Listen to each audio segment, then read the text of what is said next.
Cutting across to Prime Minister Narendra Modi addressing a rally in Palamu, Jharkhand. इस परियोजना की वजह से देश की उन 99 बड़ी परियोजनाओं को पूरा किया जा रहा है जो 30-30, 40-40 साल से अटकी पड़ी थी, फाइलें भी खो गई थी। साथियों, आप जानते हैं हम इस पर कितनी राशि खर्च कर रहे हैं? मैं आपको बताता हूं, करीब करीब 90,000 करोड़ रुपया, यानी एक प्रकार से 1 लाख करोड़ रुपया। ये है हमारा काम करने का तरीका। भाइयों और बहनों, अगर मुझे राजनीति करनी होती, अगर मुझे किसानों को वोट बैंक का हिस्सा ही बना के रखना होता तो मेरे लिए तो बहुत सरल था। ये 1 लाख करोड़ रुपए की इतनी सारी योजनाओं के पीछे मेहनत करने की क्या जरूरत थी? दिन रात पूछताछ करने की क्या जरूरत थी? बाबुओं को दौड़ाने की क्या जरूरत थी? सीधा साधा 1 लाख करोड़ रुपया किसानों को कर्ज माफी कर करके बस बांट देता। लेकिन मैंने किसानों को गुमराह करने वाला रास्ता नहीं चुना, पाप नहीं किया। कर्ज माफी तो एक पीढ़ी की हो जाती, 1 साल की हो जाती, लेकिन 1 लाख करोड़ से जो पानी आएगा वो आने वाली सदियों तक लोगों का भला करेगा। किसान की 5-5, 25-25 पीढ़ी का भला करेगा। वो कभी कर्जदार न बने, ये ताकत उसको मिलने का काम हमने किया। हमने वो वोट बैंक की राजनीति नहीं की, हमने मेरे किसान को मजबूत करने का काम किया है। और इसलिए भाइयों बहनों, ये चुनाव जीतने के खेल जो चल रहे हैं, उसी खेल का परिणाम है कि उन्होंने किसान को कर्जदार बना के रखा है। उन्होंने नौजवान को याचक बना के रखा हुआ है। उन्होंने माता बहनों को असुरक्षित बना करके रखा हुआ है। उन्होंने सारी चीजें लोग सरकार के भरोसे जिए, ऐसी व्यवस्था बना करके रखी है। उस व्यवस्था को बदलने के लिए मैं कोशिश कर रहा हूं। देश सरकार से नहीं, देश देशवासियों से चलना चाहिए। देश हम लोगों से नहीं, आपके लिए होना चाहिए। आपकी ताकत के भरोसे चलना चाहिए। इस इरादे से हम काम कर रहे हैं। भाइयों बहनों, सरकार के निरंतर प्रयास का वजह से आज अनेक योजनाएं पूरी हो चुकी हैं। और मैं देख रहा हूं बहुत से प्रोजेक्ट आखिरी चरण में पहुंच गए हैं। और आखिरी चरण में है इसी बात को लेकर के, ये पहले की सरकारों जो किसानों को वोट बैंक समझने वाले हों और हमारी सरकार किसानों को अन्नदाता समझती है, इसका सीधा सीधा फर्क है। आपको ये फर्क ये टीवी के एयर कंडीशनर में बैठे हुए लोगों से कभी पता नहीं चलेगा, अखबार की सुर्खियों में नहीं पता चलेगा। और इसलिए भाइयों बहनों, देश के उज्जवल भविष्य के लिए किसान को ताकतवर बनाना, इस राज पर चलना है। और हमने सिर्फ और सिर्फ अपने कर्म और अपने कर्तव्य, किसानों की सेवा करना, देश की सेवा करना, यह हमारा धर्म मान करके काम कर रहे हैं। साथियों, हमारी सरकार खेती और किसान को सशक्त करने के लिए एक नई सोच के साथ आगे बढ़ रही है। हमारा प्रयास बीज से बाजार तक नई व्यवस्थाएं खड़ी करके किसान को मजबूत करने का है। भाइयों और बहनों, देश की तमाम सरकारों ने आजादी के बाद से ही अपनी समझ और क्षमताओं के हिसाब से काम किया। किसी ने नाम पर ध्यान दिया तो किसी ने काम पर ध्यान दिया।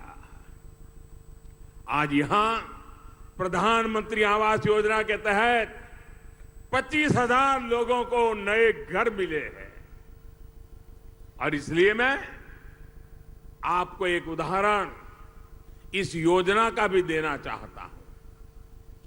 साथियों, 4.5 वर्ष पहले जब भारतीय जनता पार्टी की सरकार को आप सभी ने अवसर दिया था, तो हमने देश के गरीबों से, बेघरों से, एक वायदा किया था। वायदा ये कि 2022 तक देश का गांव हो या शहर हो, हर देशवासी के सिर पर पक्की छत देने का प्रयास किया जाएगा। इस कोशिश में हमारी सरकार ने प्रधानमंत्री आवास योजना शुरू की। शहरों के लिए अलग, गांवों के लिए अलग।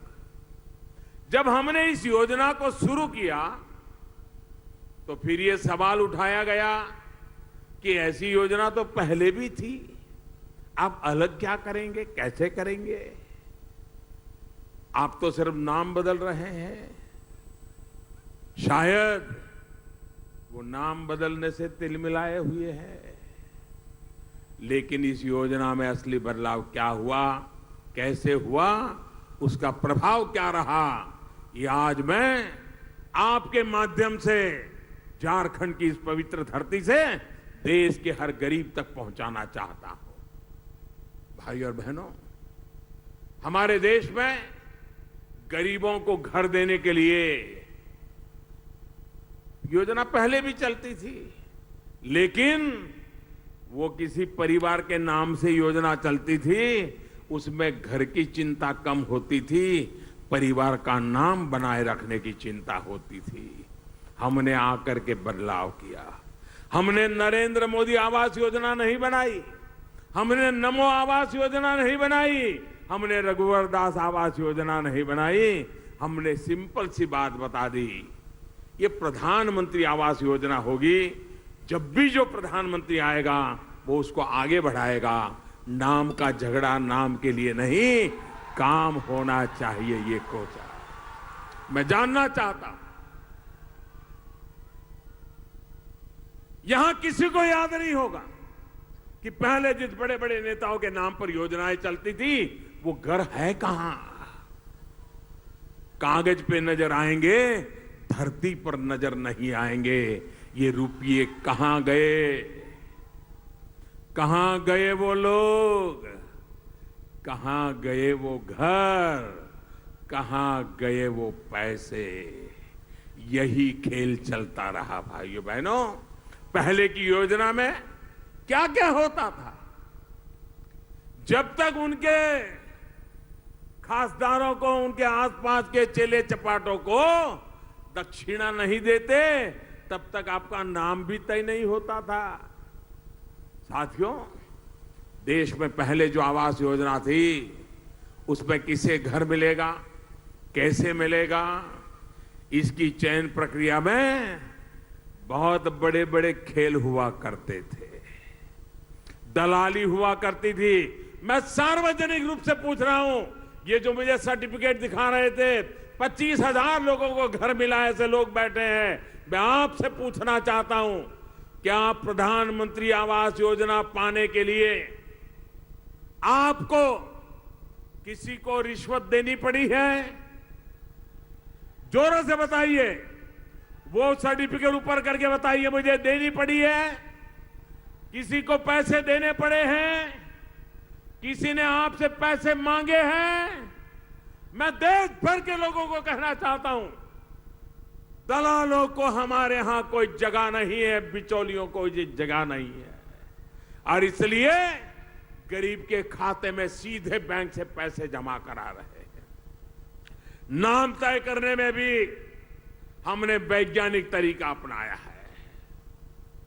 2011 की जनगणना के आधार पर, और पहले तो बीपीएल लिस्ट, और वो भी बदलता रहता था। लोग शिकायतें करते रहते थे कि मेरा नाम नहीं है, पहले था लेकिन अब कट गया है। वो कटता इसलिए था, वो बिचौलिए के जेब में कुछ डालता नहीं था। प्रधानमंत्री आवास योजना में हमने सबसे पहले इसी अव्यवस्था को सुधारा। अब गांवों में किसे घर मिलेगा, ये 2011 में जो जनगणना हुई थी उसके आधार पर ग्राम सभाओं द्वारा तय किया जाता है। इतना ही नहीं, अगर किसी वजह से किसी का नाम उस लिस्ट में नहीं है या किसी को कोई शिकायत है तो उसे भी अपील करने का पूरा मौका दिया जाता है। घर आवंटन में पारदर्शिता और ज्यादा बढ़ाने के लिए हमारी सरकार ने यह भी तय किया कि जिन जिन को घर दिया जाना है उनकी लिस्ट को ग्राम पंचायतों की दीवारों पर लगाया जाए। पूरे गांव को पता होना चाहिए कि ये लोग हकदार हैं और उनको घर मिलने वाला है। यानी हर स्तर पर हमारे प्रयास रहा कि गरीबों को घर मिले, जबकि पहले हर स्तर पर प्रयास होता था कि गरीबों का नाम कटे, लिस्ट से नाम निकले और दलालों की जेब भरती रहे, यही कारोबार होता रहता था। भाइयों और बहनों, पुरानी योजना से अलग एक और महत्वपूर्ण कार्य हमने किया। आज जिन्हें घर मिले हैं वो भी इसके गवाह हैं कि अब पहले लाभार्थी का ऑनलाइन रजिस्ट्रेशन होता है और फिर उसके बैंक खाते का सत्यापन किया जाता है। ये भी इसलिए किया जाता है ताकि लाभार्थी के खाते में सीधे पैसे ट्रांसफर करने में कोई दिक्कत ना आए। भाइयों और बहनों, पहले की योजना में स्थिति ये रहती थी कि अलग अलग स्तर पर अलग अलग बैंक खाते होते थे जहां से लाभार्थियों को पैसे रिलीज किए जाते थे। इस वजह से अक्सर उनका पैसा अटक जाता था। अब हमने राज्य स्तर पर सिर्फ एक खाता बना दिया है जहां से सारे लाभार्थियों को पैसे ट्रांसफर किए जाते हैं। यानी घर पाने वालों की एक और दिक्कत को दूर करने का हमने प्रयास किया। अब आते हैं घर निर्माण की मॉनिटरिंग पर। पहले की योजना में किस तरह के घर बनते थे आपने भी देखा होगा। उनकी ऐसी बुरी हालत रहती थी कि लोग घर मिलने के बाद भी उसमें जाने के लिए तैयार नहीं होते थे। ये स्थिति इसलिए थी क्योंकि पहले की योजनाओं में मॉनिटरिंग की का कोई उचित तरीका ही नहीं था। प्रधानमंत्री आवास योजना के तहत बनने वाले घरों की क्वालिटी पर नजर रखने के लिए हमने नई व्यवस्था विकसित की। अब जो घर बनते हैं उनमें निर्माण के दौरान 3 अलग अलग स्तरों पर फोटो ली जाती है, उसकी जियो टैगिंग की जाती है, यानी किस तारीख को फोटो ली, कहां पर ली, ये सारी जानकारी सही तरीके से जमा की जाती है। इतना ही नहीं, सरकार ने जो व्यवस्था बनाई है उसमें ये भी इंतजाम किया है कि इन फोटो को कोई भी देख सकता है। भाई और बहनों, पहले जो घर मिलते थे उसमें सिर्फ खाली 4 दीवारें होती थी। अब जो घर मिल रहे हैं उसमें तमाम मूल सुविधाएं हैं जो एक परिवार के लिए जरूरी होती है। बिजली का कनेक्शन, रसोई गैस का कनेक्शन, शौचालय, ये सब सुविधाएं घर के साथ ही मिल रही है।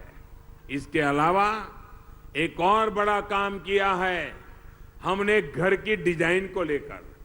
पहले छोटे छोटे घर बनते थे, हमने उनका जरा क्षेत्रफल दायरा बढ़ा दिया है। जिन्हें घर मिलता है उन्हें डिजाइन के कई विकल्प भी उपलब्ध कराए जाते हैं। कोशिश ये होती है कि स्थानीय सामग्री का इस्तेमाल करते हुए कम लागत में आधुनिक तकनीक का उपयोग करते हुए नए डिजाइन के घर लोगों को दिए जाएं। साथियों, आज जो मैं आपको बता रहा हूं वो यहां मौजूद हजारों लोगों का अपना अनुभव है, लेकिन देश में बहुत से लोग हैं जो इस बारे में जानना भी नहीं चाहते। अब उन्हें बताने और जताने का समय आ गया है। आज जो लोग मुझ पर कीचड़ उछाल रहे हैं, जब वो सरकार में थे तो उन्होंने अपने 5 साल में गरीबों के लिए 5 साल में जरा याद रखोगे आंकड़ा मैं बताता हूं, याद रखोगे? मैं जो बताता हूं याद रखोगे? पक्का रखोगे? उनकी जब सरकार थी, मैडम रिमोट कंट्रोल से जब सरकार चला रही थी, तब गरीबों के लिए गांव में 5 साल में सिर्फ 25 लाख घर बनवाए थे। और जब से ये सेवक आया है ना, आपकी सेवा के लिए आया है ना मोदी, सेवक ने 5 साल में और उससे भी कम समय में 1,25,00,000 घर बना दिए। 1,25,00,000 यानी उनके 5 साल में जितने बने उससे 5 गुना। मतलब हमने जितना काम किया वो करना है तो उनको और 25 साल लग जाते। मतलब आपके बच्चों के बच्चे भी बड़े होने जाते, लेकिन आप झोपड़ी में ही जिंदगी गुजारते। इतना ही नहीं, ये हमारे ही काम करने का तरीका है कि पहले की सरकार में जहां एक घर बनने में करीब करीब 18 महीने लगते थे, अब जिस प्रकार की टेक्नोलॉजी, जिस प्रकार के साधन, जिस प्रकार की व्यवस्था हमने लागू किया है, 18 महीने से ज्यादा समय पहले लगता था, आज 12 महीने से भी कम समय में वो अपने घर में रहने चला जाता है। और भाइयों बहनों, हमारे देश में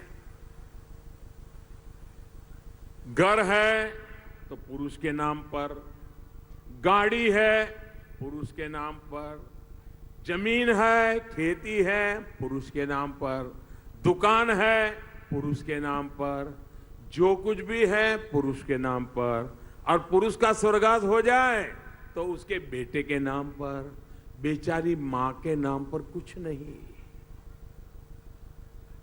हमने तय किया प्रधानमंत्री आवास योजना उस परिवार की जो मुखिया महिला है उसके नाम पर दिया जाएगा। मेरी माता है, बहनें ताकत से उसी के खाते में पैसा जमा होगा। ये जो मकान बन रहे हैं उसके पीछे ये भी कारण है कि पैसे इधर उधर नहीं जाते हैं, वो बहनें ध्यान देकर के मकान बना देती है। देश में जो भी बेघर है उनको घर मिलने में हमारा वादा है। काम तेज गति से चल रहा है। अभी भी बहुत लोग हैं जिनको काम मकान पहुंचाना है, जिनको घर मिला नहीं उनको मैं विश्वास दिलाता हूं। हमने करके दिखाया है, 5 गुना तेजी से काम 4.5 साल में करके दिखाया है। 2022 में मकान का काम पूरा करने के इरादे से दौड़ रहे हैं। जिसको नहीं मिला है उनको भी मकान मिलेगा, ये मैं विश्वास आज देना चाहता हूं। मेरे सामने ऐसे अनेक भाई बहन बैठे हैं जो गवाह हैं कि उनको कितनी आसानी से बिना किसी को खिलाए पिलाए अपना घर मिल गया। और मैंने पूछ लिया अभी, साथियों मैं खुद सरकारी योजनाओं के लाभार्थियों से संवाद करता रहता हूं। ऐसे ही यहां झारखंड के अनेक ऐसे लाभार्थियों से मैंने बातचीत की और जिसमें मुझे पता चला है कि किस प्रकार का बदलाव आया है। मुझे एक बार वीडियो कॉन्फ्रेंस से झारखंड की बहनों से बात करने का मौका मिला था। खूंटी की बहन नीरू, अंजलि, गायत्री सहित अनेक ऐसी बहनों से उस दरमियान मेरी काफी बातचीत हुई थी। उसमें बहनों ने बताया कि कैसे उन्होंने अपना घर बनाया। झारखंड की सरकार ने जो रानी मिस्त्री बनाने की ट्रेनिंग दी है, उसके बाद पहले उन्होंने दूसरों के लिए शौचालय बनाया और बाद में घर बनाया। भाई और बहनों, ऐसे तमाम लाभार्थी बताते हैं कि कैसे 4 किस्तों में सीधे उनके बैंक खाते में करीब 1.25 लाख रुपए पहुंच रहे हैं। टॉयलेट के लिए अलग से पैसे मिल रहे हैं। पहले सिर्फ 70,000 रुपए मिलते थे, उसमें से भी घर पर कितने लगते थे ये आप उनको पूछिए, जिन सौभाग्यशाली लोगों को पहले की सरकार के दौरान घर मंजूर हुए। साथियों, गरीब को जब घर मिल जाता है तो उसका आत्मविश्वास चरम पर पहुंच जाता है। जब उसको गर्मी सर्दी बरसात की चिंता नहीं रहती तो वो कमाई पर ध्यान देता है और उसका जीवन स्तर ऊपर उठने लगता है। इतना ही नहीं, ये जो घर बन रहे हैं वो परिवार की महिला सदस्य के नाम पर हम देखते गए। ऐसे में सिर्फ एक घर से ही गरीब के सशक्तिकरण का पूरा आंदोलन खड़ा करने का प्रयास हो रहा है। घर भी मिल रहा है, रोजगार भी, आत्मसम्मान भी और आत्मविश्वास भी, जो गरीबी को भारत से हटाने में बहुत मददगार सिद्ध हो रहा है। जब घर की बात होती है तो एक और बड़ा अंतर पहले की तुलना में यह है कि आजादी के बाद पहली बार किसी सरकार ने मध्यम वर्ग के घर की भी चिंता की है। मध्यम वर्ग को आर्थिक मदद के साथ ही ब्याज में भी राहत दी जा रही है। इस देश के हर नागरिक का अपने घर का सपना पूरा हो, इसी तरह पूरी ईमानदारी से हम प्रयास कर रहे हैं। अगर मध्यम वर्गीय परिवार 20 लाख रुपए का फ्लैट लेने जाता है, बैंक से उसको कर्ज लिया है, तो हमने उसमें मदद ऐसी की है कि 20 साल में जब पैसे जमा करेगा तो पहले की तुलना में उसका 6 लाख रुपया कम हो जाएगा, बच जाएगा। ये काम मध्यम वर्गीय परिवारों के लिए हमने किया है। 20 लाख रुपया भरते भरते उसका 6 लाख रुपया बचाने का काम ब्याज कम करके हमने किया है। भाई और बहनों, झारखंड यहाँ के आदिवासियों, यहाँ के सामान्य जन के संघर्ष का परिणाम है। ये राज्य आप सभी की आकांक्षाओं का प्रतीक है, जिसको अटल जी की सरकार ने सम्मान दिया था। इसके संतुलित और समग्र विकास के लिए केंद्र और झारखंड की सरकारें पूरी ईमानदारी से जुटी है। सबका साथ सबका विकास हमारा मार्ग भी है और लक्ष्य भी है।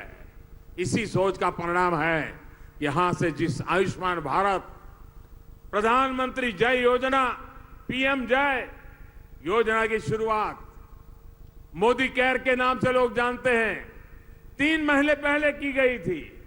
वो आज लाखों गरीबों को जीवन दान दे रहे हैं। सिर्फ 100 दिन के भीतर ही करीब करीब 6.5-7 लाख से अधिक बहन भाइयों को देश भर के हजारों अस्पतालों में या तो इलाज मिल चुका है या फिर वह अस्पताल में इलाज करा रहे हैं। इसमें झारखंड के भी करीब 28,000 लाभार्थियों की मदद हुई है।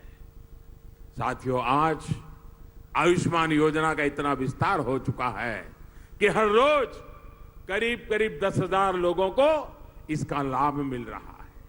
यानी ये योजना हर रोज 10,000 लोगों के जीवन को बचाने, उनकी परेशानी को कम करने का प्रयास कर रही है। भाई और बहनों, विकास की पंचधारा यानी बच्चों की पढ़ाई, युवाओं को कमाई, किसान को सिंचाई, बुजुर्गों को दवाई और जन जन की सुनवाई, इसको न्यू इंडिया के संस्कार बनाने में हम जुटे हैं।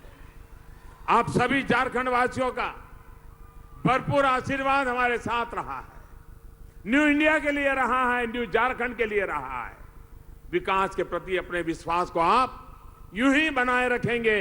इसी भावना के साथ मैं फिर एक बार नीतीश कुमार को और रघुवर दास जी को दोनों को बधाई देता हूं, हमारे सभी एमपीज को बधाई देता हूं और जनता जनार्दन को बधाई देता हूं। इस परियोजनाओं के लिए अनेक अनेक शुभकामनाएं देता हूं। और आपने इतनी बड़ी संख्या में आकर के इतने धैर्य के साथ आशीर्वाद दिए, इसके लिए मैं फिर एक बार सर झुका करके नमन करता हूं। मेरे साथ पूरी ताकत से बोलिए, दोनों मुट्ठी बंद करके बोलिए, भारत माता की। ऐसे नहीं, भारत माता की। शाबाश, भारत माता की, भारत माता की। बहुत बहुत धन्यवाद।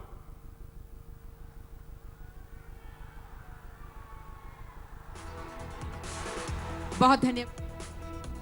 So that was Prime Minister Modi speaking in Jharkhand, attacking the Congress government, saying that they have been misleading farmers in the way that they have been waiving off farm loans, that this is not economically sensible, and the NDA government and the Bharatiya Janata Party are looking at the long term in terms of providing relief to farmers and no short-term methods to provide only temporary relief. The NDA government is committed to ensure that farmers are top priority and their distress and the agrarian crisis is dealt with firmly and in a way which makes economic sense as well. Thanks for watching the video. For more such news and updates, please like, share and subscribe to India Today. Also check out our other great videos from our channel. We know you will love to.